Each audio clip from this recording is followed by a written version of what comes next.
second part of this lecture, we look at the role of maturation for adolescent dancers and older dancers in relation to lifespan development and safe practice for dance training.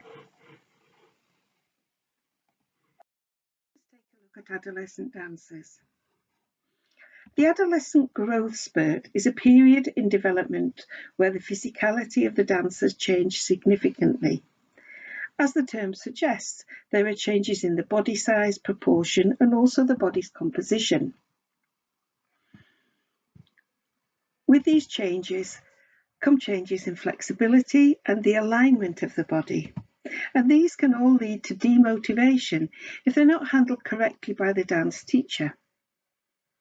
Puberty is identified as a period where there is an increased risk of dropout. Alongside the physical changes comes sexual maturation, hormonal and psychological changes. For some dancers, it is a period of turmoil and stress. For others, it is a period where dance becomes a passion, an escape, and identity. This can work to the advantage of the dancer and the dance teacher if handled correctly. For some, adolescence brings changes in the teacher's perceptions of the dancer, and these can be both positive and negative. Adolescent growth is very different for the male and female dancer. Pubertal changes for the female mean that there is an increase in height and mass and changes to the proportionality of the dancer's stature. Body composition changes mean that there is a change in the distribution of the body fat, breast development, and menarche, which is the first occurrence of menstruation.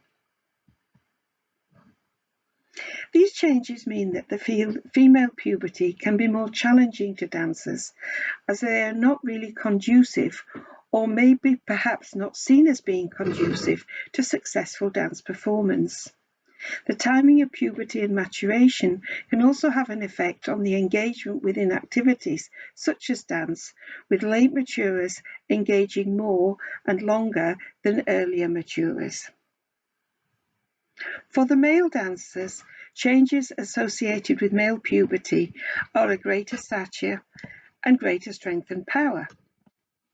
These are both generally welcomed in dance and are motivating for the male dancer. Timing and maturation are directly related to growth spurts and have important implications if research on adolescence is being undertaken.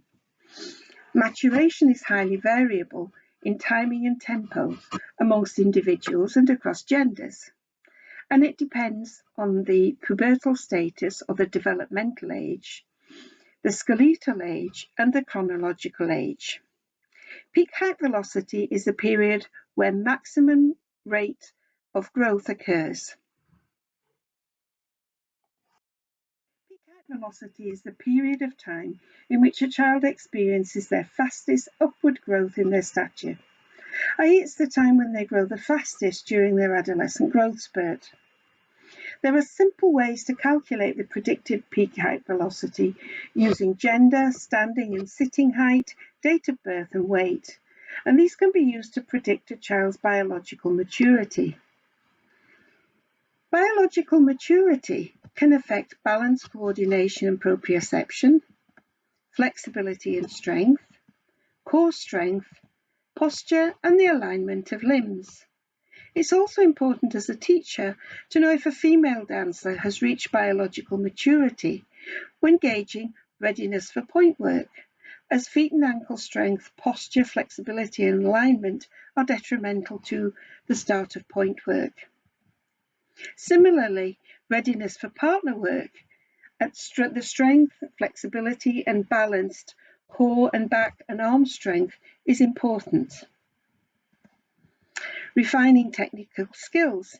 It's also important to know whether a dancer is in a growth spurt or whether they've reached their peak height velocity. Stamina and aerobic capacity are also things which are affected by peak height velocity, and it's the onset of peak height velocity that is the best determinator of when to increase training focus on anaerobic and strength development. An excellent paper looking at maturation and transitions by Mitchell et al. In 2017 highlights the need to consider the interactions amongst the biological, psychological and social cultural factors during pubertal transition in the context of a classical ballet environment. The authors point out the awareness of potential interaction and the role of the dance teacher within these transitional periods provides insight as to why some dancers successfully adapt to challenges of puberty and while others have greater difficulty.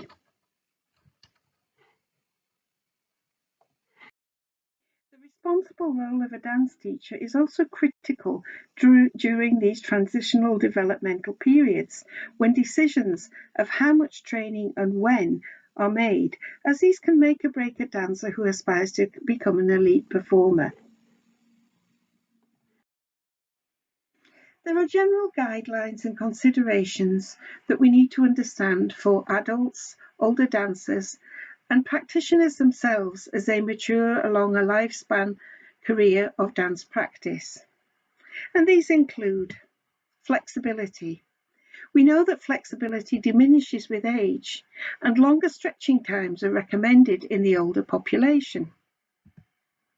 Women in particular lose significant muscle strength in aging. How will this determine your dance practice as you mature? The longitudinal rate of decline in peak aerobic capacity, for example, in healthy adults is not consistent across the age span in healthy persons, and it accelerates markedly with each successive age decade, especially in men, regardless of their physical activity, health, habits and conditions. Older dancers do have maturity and experience that they can use to compensate for some of these, but they must be encouraged to use this to their advantage and take responsibility for their well-being, healthy diet, physical training and flexibility and strength regimes.